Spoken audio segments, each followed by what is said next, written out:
Todo lugar que você faz um trabalho, ele é sagrado. É um lugar que a gente vai, faz a obrigação e depois recolhe tudo para não deixar sujeira.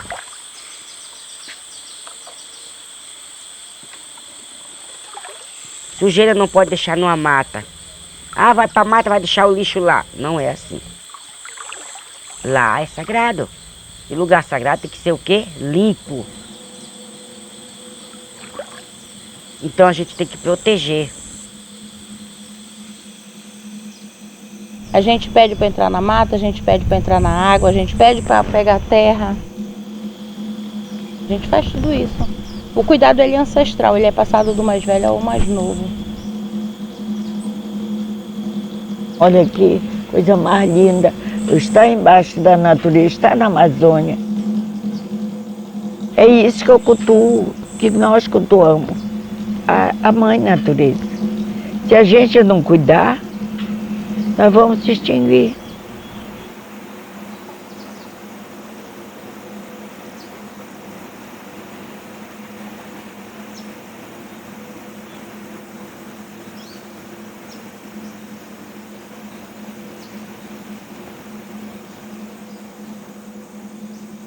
Desde criança que eu luto pela Umbanda, pela pagelância, pelas folhas, pelas parteiras e pela minha tradição angola. Sou descendente de uma casa tradicional chamada Cupapiçaba, Bate-Folha, em Salvador. Sou militante de diversos movimentos. Estou na luta. Eu sou Vodúncia Agonjaí, de Noxenavê. O meu templo se chama Coenacififá, né? Sou filha de mãe Emília de Toelissá, não está mais com a gente já na ancestralidade. E atualmente estou como filha do pai Heraldo de Lissá.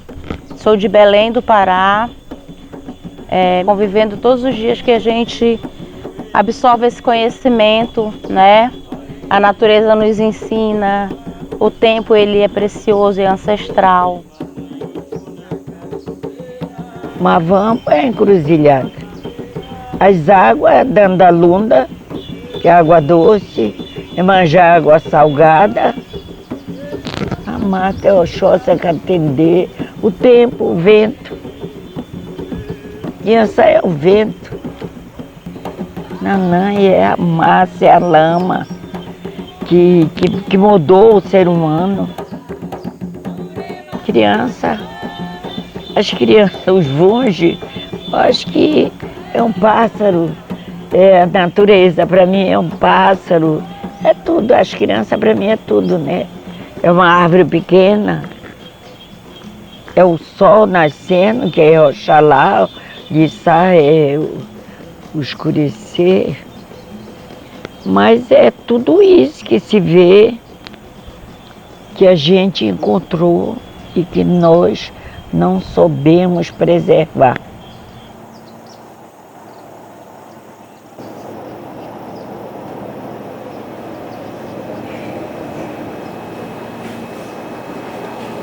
Aqui, dentro da floresta, aos espíritos mais violentos do mundo.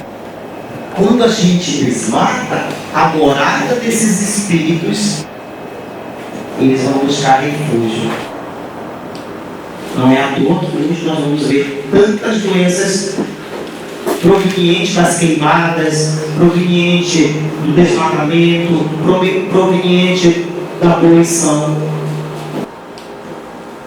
A importância que nós temos de cultuar e preservar a natureza é para que nada de ruim venha nos atacar, como pessoas físicas, mentais e espirituais. O certo é a gente estar na mata para pegar força. Pega força, deitar na mata, chega na mata, acende uma vela, põe uma cachaça, deita e vai pedir força. Do povo, você sai leve que nem uma pena. É muito incrível. Então, assim, todo lugar que a gente faz os nossos trabalhos é respeitado.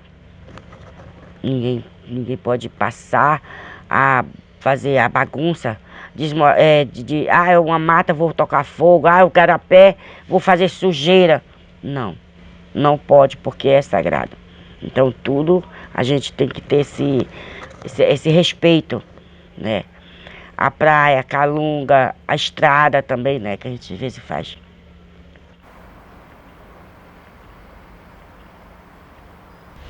Somos os pais de santo desta casa, a qual o nome é Casa de Oração Joana Gunça e Júlio Galego. Né? Isso foi uma escolha a partir não só de mim, mas de nós dois, como somos, né? Apesar de pai de santos, ela é minha mãe de sangue, de verdade, tá? Ela é minha mãe mesmo. Então, assim, eu fui o primeiro a ir para Umbanda e depois de 2 anos a minha mãe me seguiu também, foi para a religião. Apesar de ela ter tido esse chamado muito antes de mim, só que ela tinha um receio ainda, né? E quando foi para criar o barracão, e aí sempre foi falado que nós íamos trabalhar juntos. Então a gente decidiu, como ela trabalha com o seu Júlio, né? E eu trabalho com a Dona Joana, a gente decidiu colocar Casa de Oração Joana Gunça e Júlio Galego. Então por isso que hoje tem esse nome, né? Porque não era justo ser só a Dona Joana ou só o seu Júlio, né? Como a gente trabalha junto, ser os dois. Esse matinho aqui, ó, ele é de banho. Pra trazer banho na coroa. Pra gente, o território ancestral é a própria essência da natureza. É o vento, a água, a terra, o ar, né? Tudo aquilo que nos traz equilíbrio, né?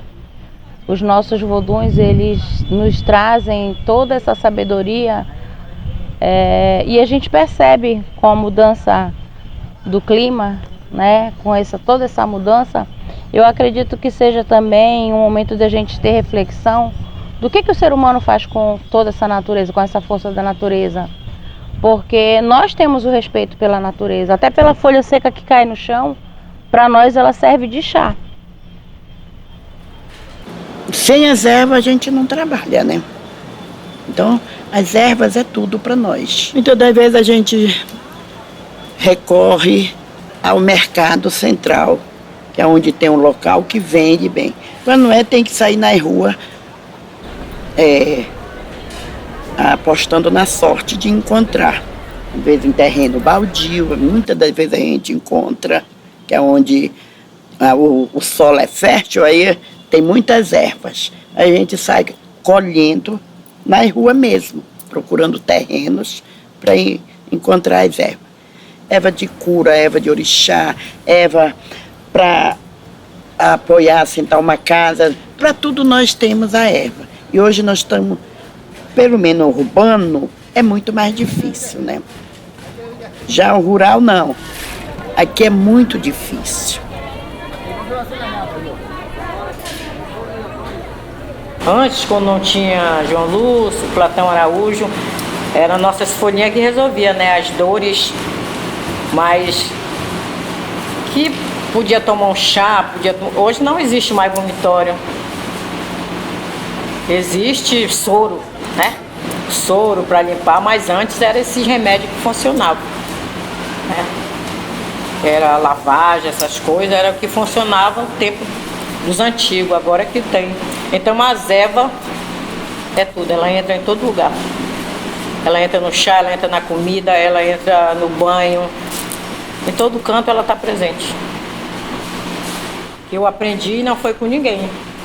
Eu aprendi olhando, eu aprendi vendo, eu aprendi sonhando. Então, quando eles estavam lá fazendo chá, fazendo o remédio lá, eu estava lá pelo meio, fazendo a defumação, eu também estava me defumando, mas eu queria aprender.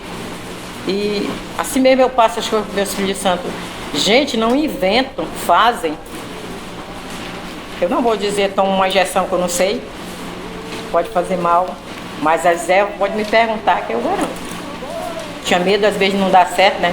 Mas sempre dá. Mas aonde eu chego, sempre eu sou a Mãe Maria. Sou respeitada, sou amada e eu me sinto muito feliz por isso. Deu uma festa na grima. Aí veio o sol, enxugou, e a Jurema tornou toda em flor. Meu pai era barbadiano e a minha mãe era cearense. Então, ele era mais próximo das ervas, ela já não gostava muito. Então, eu já passei a puxar um pouco dele. Comecei a gostar das plantas, das ervas, e ele começou lá no Pelourinho, sempre onde ele ia fazer lá o jogo dele, ele sempre andava pelos terreiros, né? E começou a bater tambor, conhecer um pouco e começou a me levar. E eu comecei a ter amor. Quando eles se separaram, que eu vim para cá, para Manaus, nós fomos para um lugar chamado Xuará, é perto de Codajás. Lá tinha muito indígena aqui, trabalhava com um monte de remédio. E eu enxerida lá pelo meio, aprendendo. Então, tudo que eu aprendi foi com esse povo, né?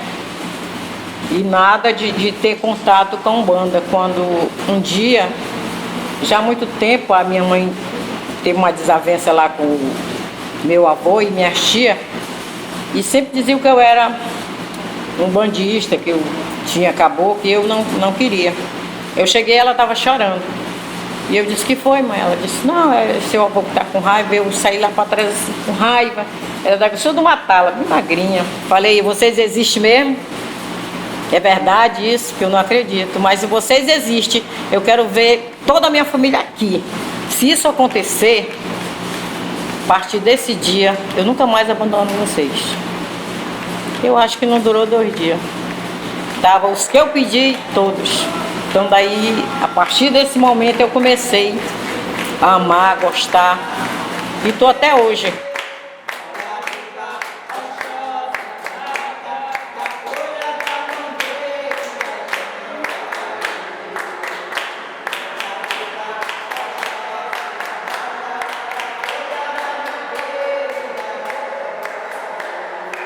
Eu entrei ali e vi uma grande árvore chamada Samaúma, a árvore mãe da floresta. Muitos não conhecem a tradição dessa árvore, mas eu tive a oportunidade de conhecer ela lá quando eu comecei, que eu tive uma doença, que a casa da minha mãe era tão humilde, que ela tinha 5 filhos, tudo criança, e precisava trabalhar. E aí ela foi morar numa casinha bem pobre, lá no bairro do São José, quando ainda era estradão de barro, aqui na Zona Leste. E aí não tinha luz elétrica, porque era a área de invasão. E aí, o meu irmão, ele foi fazer mingau para mim. Ele acendeu uma vela para iluminar e botou perto da botija. As crianças dormiram, a vela ficou acesa e explodiu. Os vizinhos tiraram todos e eu fiquei dentro da rede. Eu respirei muita fumaça e meus pulmões infeccionaram. Eu fiquei lá no Dr. Fajardo, internado por 6 meses, só esperando a sentença para subir. E aí, lá no terreiro de um senhor chamado Francisco, que era lá no Conjunto Beija-Flor, no meio da floresta, e aí uma cabocla chamada Tapuia foi na mesma mata, pegou a raiz e a raspa dessa árvore, fez um xarope com outros elementos. Eu tomei até hoje, 2023, eu não tive mais problema respiratório. A nossa força aqui da mata é muito grande, então a nossa diversidade de plantas, de medicinal aqui, para trabalhar com as pessoas, para ajudar, é muito grande. Um exemplo, Covid, né? Um fato que a gente viveu, né? Todos nós vivemos. Então, o nosso recurso maior aqui era o quê? As ervas, defumação com ervas, banho com ervas, remédio com as ervas. Eu bebi tanto remédio que eu não tinha mais nem gosto na minha boca. Mas eu vou dizer uma coisa pra vocês, a gente aprende as coisas assim, tudo tem um porquê. A folha de manga é uma folha de manga. Na mão de qualquer pessoa é uma folha de manga. Mas na mão do guia, ela é a folha de manga. Folha da manga é de força. Banho de força. Ela serve pra força e serve pra descarrego. Os dois. A manga, ela é... Tem os dois lados. serventias. Os dois serventias. Isso aqui. O famoso peão roxo, que serve pra quê? Vocês acham que o peão roxo serve pra quê? O peão roxo, ele serve pra reza. Eu rezei numa mulher essa semana. Nas 3 rezas que eu dava, o galho do peão quebrava. Será que ela tava boa? Sério. Chega, estalava. Fazia tec, tec, tec. Ela tava assim. Então o peão, ele serve pra isso. Pra muita coisa. Pra reza, tirar mal olhada, dar surra, né? Tirar egum. Tem uma filha de santo que ela tinha egum muito forte nela. E a cabocla Iracema passou pra mim dar esse sangue de Cristo pra ela. Então eu tirei o sumo pra ela. Então ele serve pra banho e serve pra tomar ele, certo? Terreiro aqui, coisa que ninguém tinha ouvido falar. Ah, um barracão, né? Isso aqui era muito fechado para essa questão da Umbanda. Então era muito novo, a gente foi muito apontado mesmo, não sei o que. Agora tem uma casa de macumba na comunidade Serra Baixa. Mas a gente lutou muito, a gente foi muito relutante com isso. E aí, quando os nossos amigos conhecidos de Manaus começaram a saber, começou a passar um pro outro. Aí começaram a vir quem pra cá? Os nossos irmãos de santo. E aí foi vindo, aí um amigo traz outro amigo, um amigo traz outro amigo, e aí a casa foi crescendo.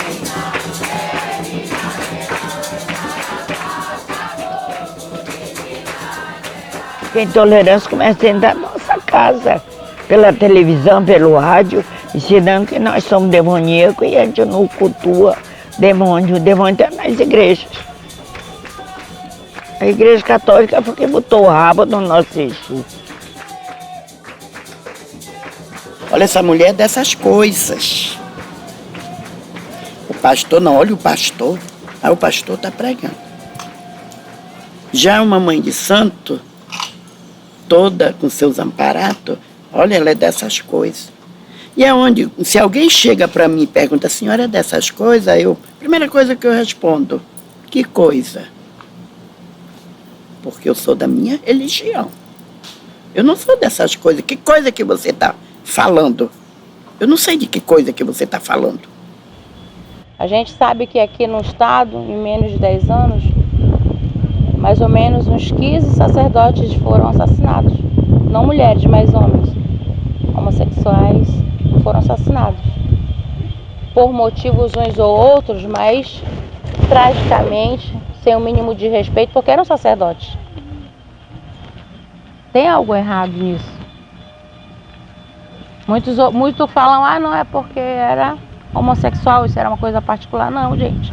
É falta de respeito, porque cada sacerdote, ele é importante dentro dessa sociedade, ele tem seu valor. A gente fica pagando imposto para tudo, não tem direito de aposentadoria. Às vezes a gente tem que deixar de fazer alguma coisa para estar falando aqui.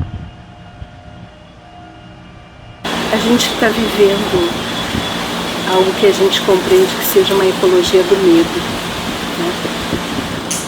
Uma tendência, um projeto de destruir, de destruição, de morte, daquilo que é vida que tenta resistir e sobreviver.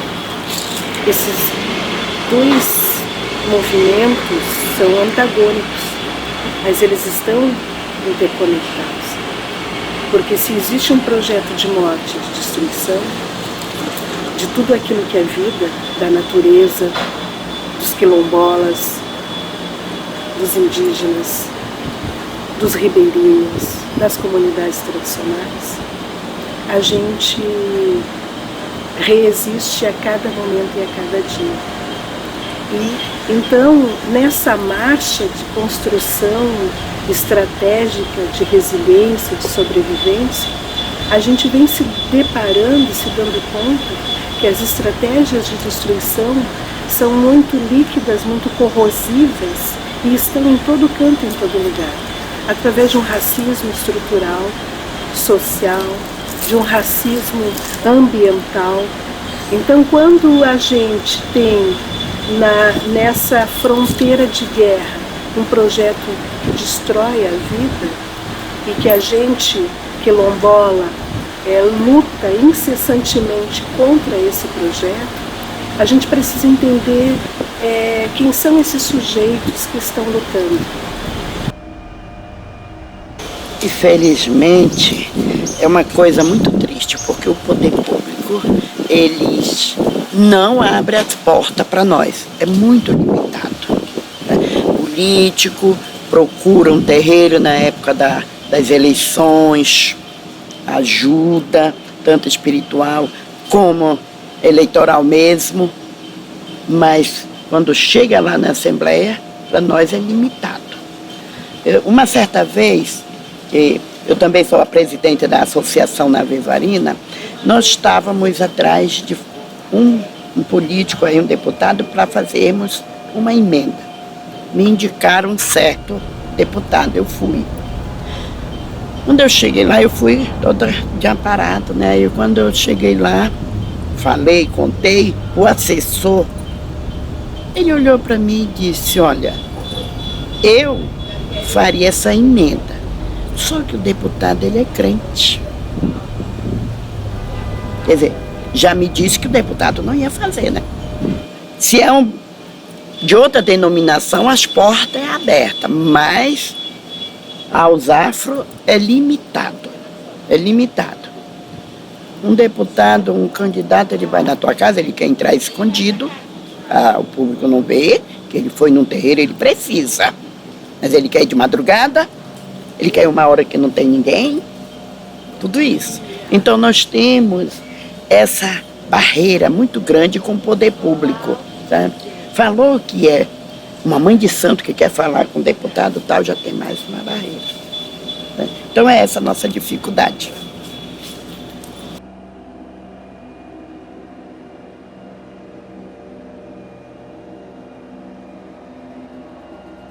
Essa perda desse território é muito grande. Muito grande, eu não sei como vai ficar para esses jovens, que muitos deles não querem ir para a militância, porque, por exemplo, eu tenho 77 anos.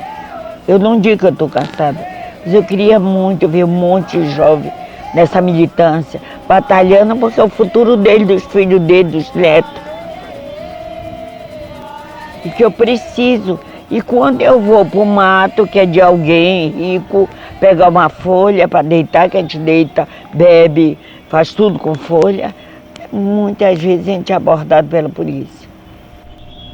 As pessoas que são evangélicas, que louvam tanto a Deus, que falam tanto mal do nosso povo, que nós somos demônios, que nós somos bruxas, que nós somos isso. E onde que está esse cuidado todo pela natureza? Eu queria entender um pouco desse ensinamento e desse respeito que eles têm, né? Pela Mãe Terra. Quando a gente não se deixa tocar, não se deixa afetar por essa brisa, por esse sol, por essa árvore, por essa grama, tudo aquilo que não me toca, que não me afeta, eu posso eliminar, eu posso destruir. Foi assim que fizeram com os nossos ancestrais. Dentro desse projeto de extermínio. Se não tem alma, pode ser escravizado. Se não tem alma, pode ser eliminado. Agora, como que a gente trabalha com aquilo que nos toca e que nos afeta? Então, eu acho que a gente deveria, eu sinto que a gente deveria repensar quem somos nós enquanto pessoa no mundo. Que lugar a gente ocupa? Que lugar as coisas que nos cercam, os outros seres sencientes que possuem mana, que possuem energia, que vibra, portanto possuem vida, ocupam dentro de mim. como eu me toco, como eu me afeto. E aí essa relação, ela precisa ser repensada. E isso está muito presente nas cidades, mas também já chegou até o campo, até as florestas, até a mata. Não existe justiça se ela não proteger a vida.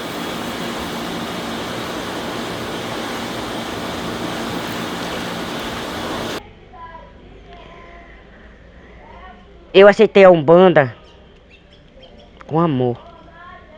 Eu amo os meus guias. Eu amo os encantados. Eu amo a Umbanda. Mexa comigo, mas não mexa com minha religião. Eu não aceito. Eu não aceito filhos, pessoas que discriminam, que não respeitam, não sabem o que é um guia. Porque a pessoa que abre a boca para desrespeitar ou responder um guia, ele não sabe o que é. Ele não entende de Umbanda.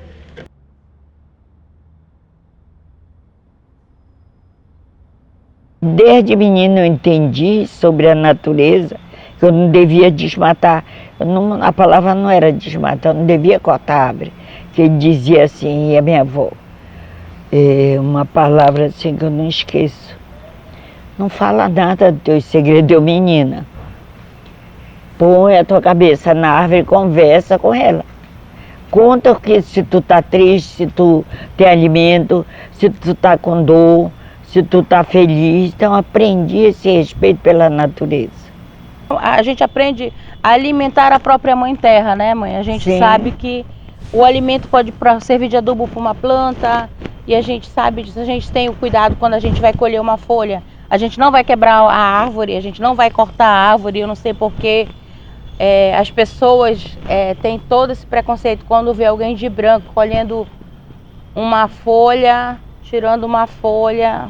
Ah, porque macumbeiro não pode mexer, isso é proibido, né? Isso é um lugar particular.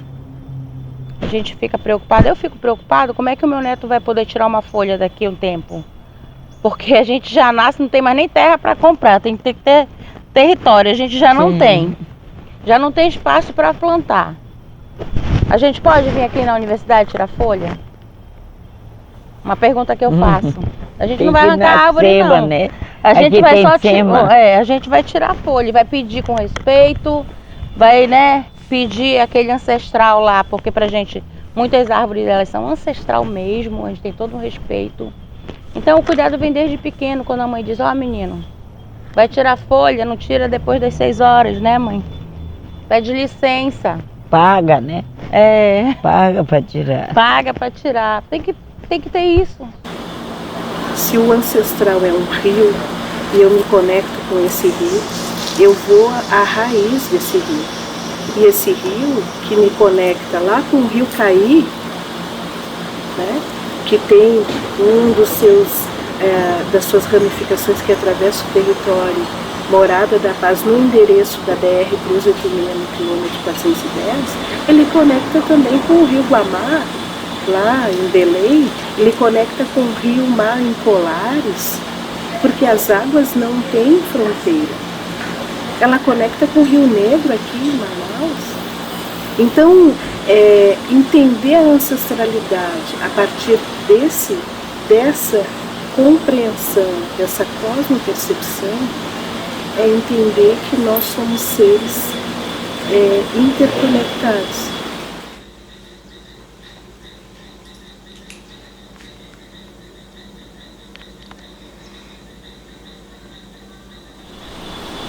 E agora, com todos esses fatores climáticos acontecendo, né?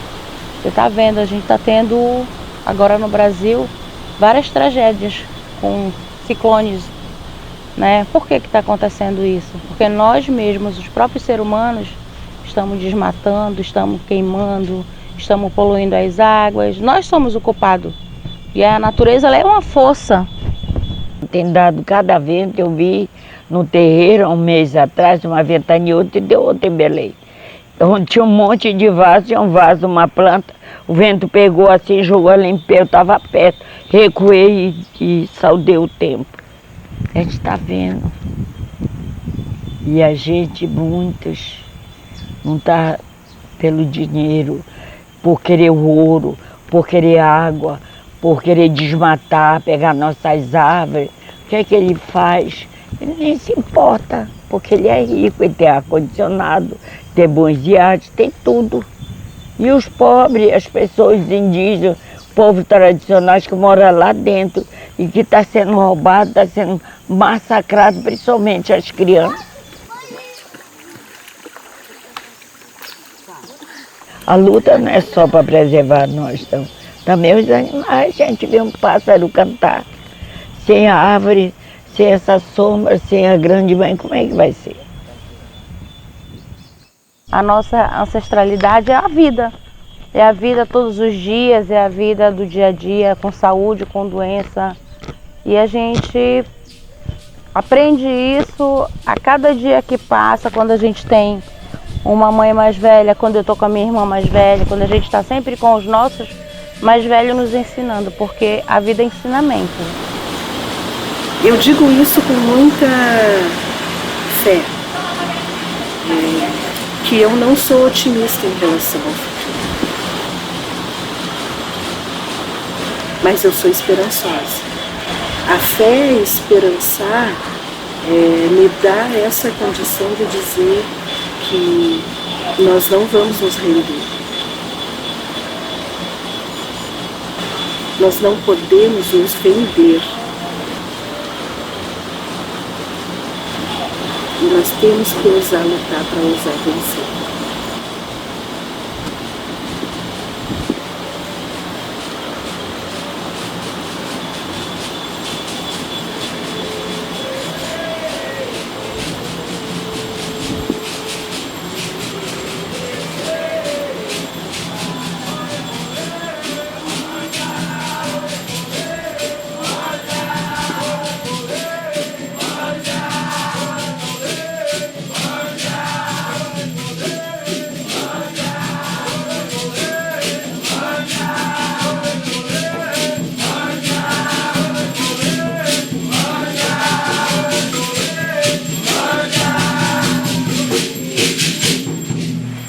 Hoje vai, hoje manjar, a pessoa que